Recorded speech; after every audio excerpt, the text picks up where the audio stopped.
Bisa dilihat alat baru. Nah, jadi ini merupakan prestasi yang diberikan oleh salah satu polsek ya di SU 2 bahwa berhasil mengungkap kasus curas yang dilakukan oleh sekelompok remaja, yaitu yang terjadi di Kelurahan 16 Ulu.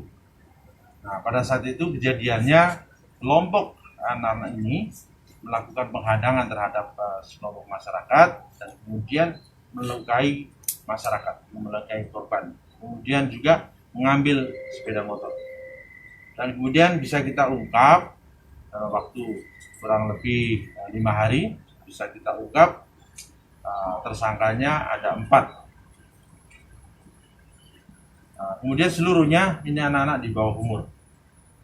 Ini tentunya kami melakukan proses sesuai dengan ketentuan yang berlaku. Kita memperdomani kepada Undang-Undang Perlindungan Anak. Barang bukti bang, untuk barang bukti yang kita amankan ada parang besar, kemudian juga ada kunci T dan juga sepeda motor. Nah, kemudian yang kedua, kita ungkap juga curanmor yang ada di beberapa TKP, diantaranya adalah di 13 Ulu.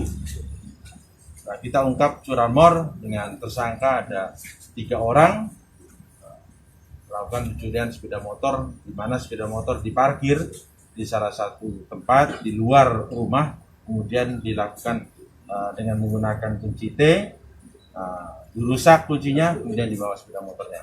Ini tentunya himbauan kepada seluruh masyarakat di Kota Palembang. Yang pertama tentunya pada saat mengendarai sepeda motor, memarkirkan sepeda motor tentunya di tempat parkir yang sebenarnya. Kemudian juga hati-hati, pastikan bahwa sepeda motor sudah dalam keadaan terkunci.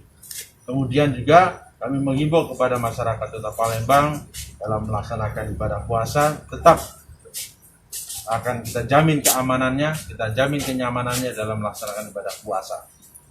Insya Allah kita laksanakan antisipasi zero daripada tawuran dan juga antisipasi daripada kejahatan jalanan, terutama curat dan culas. Jangan lupa subscribe, share, komen, dan like ya.